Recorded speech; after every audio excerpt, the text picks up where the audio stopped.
நமஸ்காரம். உங்கள் அன்பிற்கும் அபிமானத்துக்கும் வித்யாபத்திர வித்யாராஜா குளத்தூர்லேருந்து பேசுகிறேன். இது என்னுடைய 220வது வீடியோ. இந்த வீடியோவில் நம்ம என்ன பார்க்க போகிறோன்னா, இது வரைக்கும் 219வது வீடியோ 219க்கு முன்னாடி பார்த்த வீடியோவில் ஒரு பாயிண்ட் நோட்டீஸ் பண்ணல நம்ம.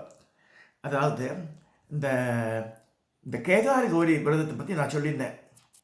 கேதார கௌரி விரதத்தில் கேதார்நாத் கோவிலை கவர் பண்ணியாச்சு. அது வந்து 5வது இது இப்போ என்ன 5வது ஜோதிர்லிங்கம் கேதார்நாத். அதனால் அதை நான் ஸ்கிப் பண்ணிடுறேன். ஸோ 6வது ஜோதிர்லிங்கம்னா பீமா சங்கரன் டாகினின்னு போட்டிருக்கு. 6வது ஜோதிர்லிங்கம் வந்து பூனாலேருந்து 95 கிலோமீட்டரில் மலைப்பிரதேசத்தில் இருக்குது. பூனா பாம்பே அந்த அந்த நார்மலாக பார்த்தா இது வந்து ரொம்ப உயரமான கடல் மட்டத்திலேருந்து 3000 அடி உயரத்தில் இருக்குது பீமாசங்கரம். தூரத்தில் பார்க்கும்போது ஒன்றுமே தெரியல. ஒரு 1 ஹவர் ட்ராவல் பண்ணப்போ தான் தெரியுது. கிட்டத்தட்ட பூனாலாம் கிளம்பி மோர் தென் 2 ஹவர்ஸ் ஆகுது மேலே போகிறதுக்கு. 95 கிலோமீட்டர்ஸ் தான். பட் இந்த நிறைய அந்த ஹேர்பின் வளைவுகள்லாம் இருக்குது, போய் சேருது. அங்கே பார்த்தா சச் ஏ பியூட்டிஃபுல் பிளேஸு.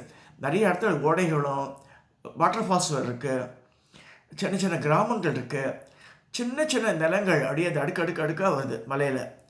அதெல்லாம் பார்த்து ஒரு இடத்த வந்து இறக்கி விட்டான் டாக்ஸி டிரைவர். சார் கோவில் வந்தாச்சு, எனக்கு கோவில் கோபுரம் காணும் ஒன்று காணும், காடு மாதிரி இருக்குது.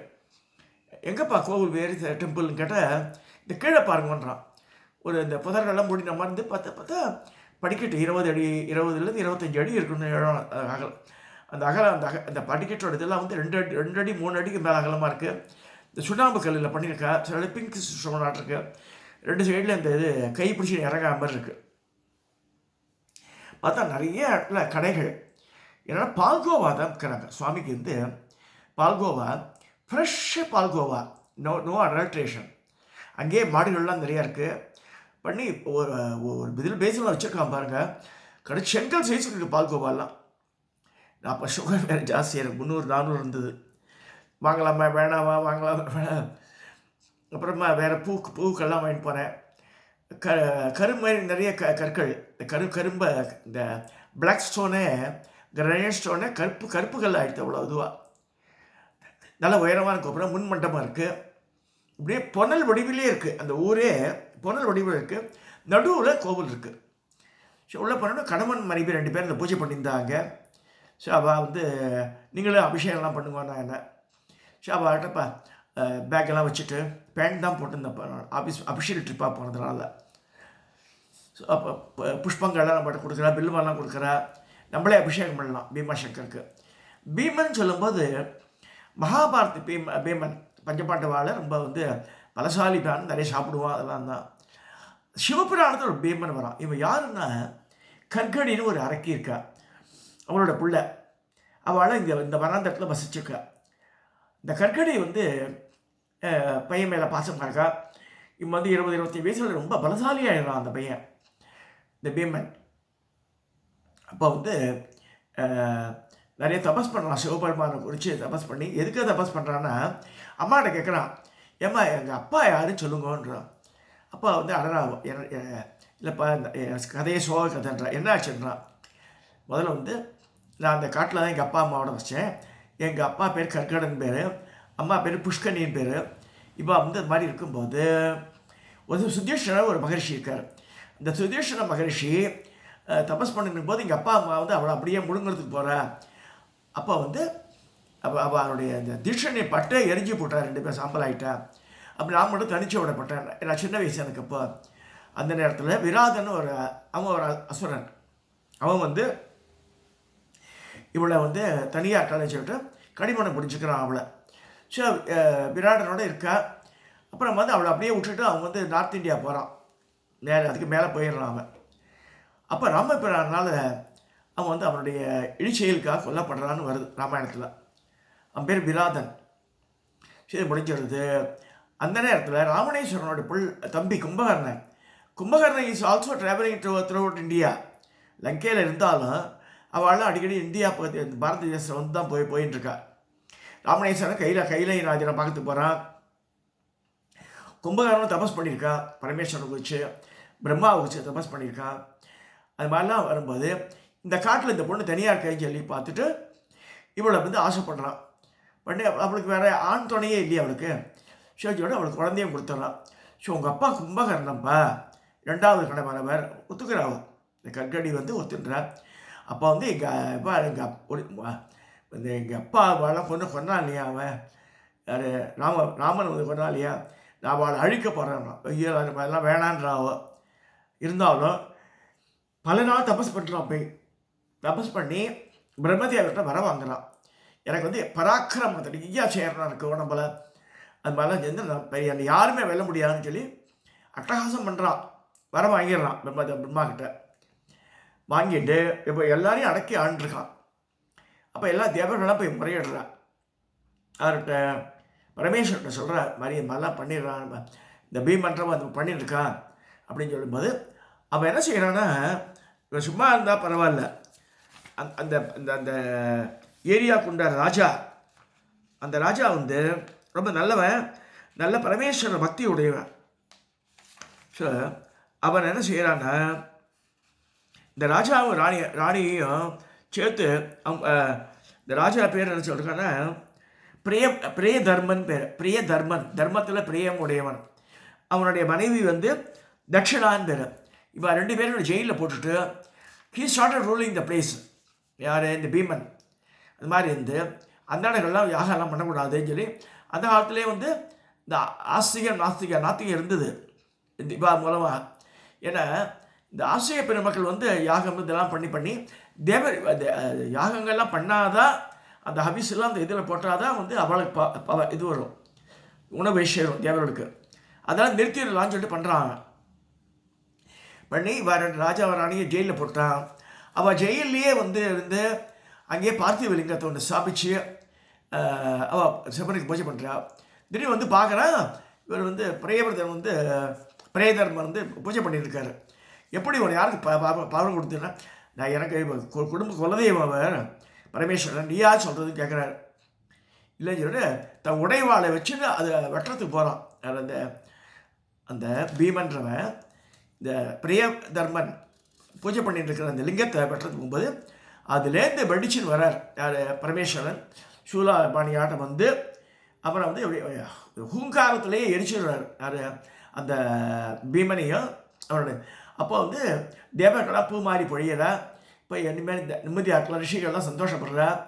அப்போ வந்து சொல்கிறா, இந்த மாதிரி இவன் பீமனால் இந்த மாதிரி நீங்கள் தோன்றியதுனால இங்கேயே நீங்கள் வந்து ஜோதிர்லிங்கமாக இருக்கணும்னு சொல்லுவேன் பரமேஸ்வரன் அருள் புரிகிறார். அப்படி தான் பீமா சங்கரம்ன்ற இது. அவன் வந்து பெரிய சிவபிரான் மேலே பக்தி உள்ளவன் கிடையாது. இருந்தாலும் அவன் பொருட்டு இவர் வந்ததுனால அந்த இடமே பீமா சங்கரம்னு ஆயிடுது. நான் கூட முதல்ல பீமன் மகாபாரத பீமன் ஆக்கணுச்சேன். அப்புறம் அவன் பார்த்தா கதைகளை படித்து பார்த்தா அவன் வந்து ஒரு அரக்கன். இந்த அரக்கனுக்காக அனுகிரகம் பண்ணுறார் பரமேஸ்வரன். அந்த மாதிரி பண்ணுறது பீமாசங்கரம். இந்த பீமாசங்கரம் வந்து 6வது இதுவாக வருது, ஜோதிர்லிங்கமாக வருது. இது வந்து பூனாலேருந்து 95 கிலோமீட்டரில் மலை மேலே 3000 மலையில் அமைஞ்சிருக்கு. அதனால் பால் பொருள்கள் நிறைய பால்கோவா அது கேக்கெல்லாம் வைக்கிறான். ஒரு வானொலியும் இந்த வானொலியோட டயாவை பார்த்தால 4 அடி நீளத்துக்கு இருக்குது, 3 அடி நீளத்துக்கு இருக்குது. அப்படியே நம்ம எழுத்தா மாதிரியே கிண்டுறான். பண்ணி வச்சுருக்கான் அடுக்கு செங்கல் மாதிரி. அதுதான் நிவேத்தியம் பண்ணுறாங்க இந்த கோவிலுக்கு வெறுமனே மில்க் ப்ராடக்ட்ஸ் தான் நிவேத்தியம் பண்ணுறாங்க. நான் மில்க் ப்ராடக்ட் வாங்கி போல் பழங்களும் இதுவும் வில்வேலை இந்த தாமரை புஷ்பங்கள் இன்னும் வச்சுருந்தோம். அதோட நானே அபிஷேகம் பண்ணேன் பீமாசங்கரத்துக்கு. இந்த பீமாசங்கர் அது வந்து நான் ஒரே இடத்துல தான் பார்த்துருக்கேன். நான் அந்த மாதிரி ஒரு இடம் இருக்குதுன்னு தெரியுவேன். கனவுல கூட கிடைக்கல. அவ்வளோ அழகாக இருந்தது அந்த இடம், ரம்யமாக. அந்த மலைப்பிரதேச நடுவில் அந்த மாதிரி ஒரு கோவில் இருக்குதுன்னு பார்த்தோன்னே மனசில் அதான் புண்ணியம் பண்ணியிருந்தாலும் அந்த இடத்த மெதிச்சோன்னு நான் நினச்சிட்டேன். நான் நம்ம எங்கே வேலை பார்க்குறோம், எங்கள் தமிழ்நாட்டில் இருக்கோம். நம்ம எங்கள் பெரம்பூரில் செம்பியத்தில் டிராஃபிக் கம்பெனி இருக்குது. இங்கேருந்து நம்ம வந்து நம்ம பூனாவுக்கு போக சொல்லி அங்கேருந்து பாம்பேக்கு போகும்போது இதை விசிட் பண்ணணும் தோணித்து எர்லி மார்னிங் சீக்கிரம் எழுந்து படப்பட கிர்லாஸ்கலுக்கு கம்பெனிக்கு போனேன். அப்புறமா பீமாசங்கருக்கு போனேன். பீமாசங்கரை முடிச்சுட்டு பாம்பே தாண்டி தானேன்னு ஒரு இருக்குது, அந்த இடத்துக்கு போய் 6 மணிக்கெல்லாம் போய் சேர்த்துட்டேன். நான் இதெல்லாம் எதுக்கு சொல்ல வரேன்னா, அவன் அருளாலே அவன் தாழ் வணங்கின்னு இருந்தால் தான் இதெல்லாம் கிடைக்கும். இல்லைன்னா கிடைக்காது நமக்கு. இல்லைன்னா பக்கத்திலே இருப்பான்னா கவனிக்க மாட்டான், எங்கேருந்தோ தேடின்னு வருவா. நிறைய ஊரில் பார்க்கலாம் நம்ம. அந்த சுவாமியனுடைய பெருமை தெரியாமையே இருக்கா மனுஷா இருக்கா. இப்போ நேற்று கூட இப்போ வெங்கட்ராமையர் போட்டுருந்தார் சங்காபிஷேகத்துக்கு. நேற்று சாயந்தரம் ராத்திரி பேசும்போது மணி 9:30 மணி, அது 9:30 தான் ரிலீஸ் ஆச்சு அந்த வீடியோ. ரிலீஸ் ராத்திரி 1:30 மணிக்கெல்லாம் புக் ஆகி, அதுக்கப்புறமா அந்த படம் 108 சங்குக்கு ஒருத்தர் ஆஃபர் பண்ணியிருக்கா. அப்புறம் நான் சொன்ன ஐ ஜஸ்ட் பேஷண்ட் தான் எல்லாருக்குமே வந்து ஒன்று கொடுத்துருக்கா. 100 ரூபா நான் அனுப்புகிறேன். 2-3 பேர் அனுப்பிச்சிருக்கா. 3-4 பேர் அனுப்பிச்சிருக்கா. 100 ரூபா. அவளுக்கு இல்லைன்னு சொல்ல முடியுமா நம்ம? இந்த பாவம் அவளுடைய நிலைமை என்னன்னு தெரியாது நமக்கு. நிறைய பேர் வசதி இல்லாமல் நிறைய செய்கிறா. அதனால் இப்போ எடுத்து பார்த்தா 19,000 ரூபாய்க்கு 11 பித்தளை தாம்பாங்களை வாங்கி கொடுத்துருக்காங்க. ஆதி கைலாசநாதர் கோவில் மேல் முதலமேடுன்னு கும்பகோணத்தில் பொழிஞ்சம் அனுப்புகிறான். இன்றைக்கி நைட் அனுப்பிச்சிடுறாவா. நாளைக்கு வந்து சேர்ந்துருவாங்க. அதே மாதிரி 2 குடம், அந்த 2 குடத்தின் விலையே கிட்டத்தட்ட 4,000 ரூபா ஆகுது. 2 குடம், 11 பித்தளை தாம்பாளங்கள், அப்போ அபிஷேக சொம்பு, இதெல்லாம் அன்றைக்கி தரோம். அந்த டோட்டல் காஸ்ட்டே நீ பில் அமைச்சிருக்கான் 19,000 ரூபாய் இருக்குது. அந்த ஸோ இந்த பணம் வந்தது. I don't want to take it home or வேறு எதுக்கு பர்பஸ் யூஸ் பண்ண மாட்டேன். அந்த கோவிலுக்கு வாங்கினா அந்த கோவிலுக்கு தான் எல்லாமே. அதே மாதிரி அதுக்கு மரப்பட்டி பண்ணியிருக்கு. மரப்பட்டியோட அட்வான்ஸே 5,000 ரூபா கொடுத்துருக்கேன் அந்த இருக்குது. ஸோ அதுக்கு அந்த தாப்பாளுக்கு பழம் வாங்கணும் சாமி. அதுக்கப்புறமா சொல்கிறேன் உங்களுக்கு 6,000 ரூபா கிட்டத்தட்ட ஆகணும். ஸோ தேக்கு மரப்பெட்டி பண்ணி அதில் சங்கு வந்தாச்சு நேற்று. இதெல்லாம் எதுக்கு சொல்லுவாருன்னா, கடவுள் வந்து சீக்கிரம் அதிசீக்கிரம் அனுகிரகம் மூர்த்தின்னு வெங்கட்ராமையர் போட்டிருக்காரு. எனக்கு இந்த ஆதி கைலாசநாதர் எவ்வளோ குயிக்காக அனுகிரகம் பண்ணியிருக்காரு பாருங்க. அதை பற்றி பேசி ஒரு 3 ஹவர்ஸ்க்குள்ளே புக் ஆகி ப்ளஸ் அதர் மெட்டீரியல்ஸ், அந்த கோவிலுக்கு தேவைப்பட்ட மெட்டீரியல்லாம் வாங்கி கொடுத்துட்றாங்கள. இதெல்லாம் வந்து நேயர்களுடைய அந்த அவர் மேலே இருக்க பக்தினாலேயே அது நடக்கிறது. என்னால் நான் வந்து ஜஸ்ட் ஒன்றுமே நான் வந்து ஒரு துரும்பு தான், அதில் மீடியேட்டராக தான் இருக்கேன். ஸோ இந்த பீமா சங்கரத்தை போய் கம்மிங் டு இந்த சப்ஜெக்டு, இந்த 6வது ஜோதிர்லிங்கம் முடிச்சிடுறேன். கேதார்நாத் வந்து ஆல்ரெடி கவர்டு ஆனதுனால திருப்பி நான் பேசலை அதை பற்றி. இதோட என்னுடைய இந்த 220வது வீடியோ நிறைவு செய்கிறேன்.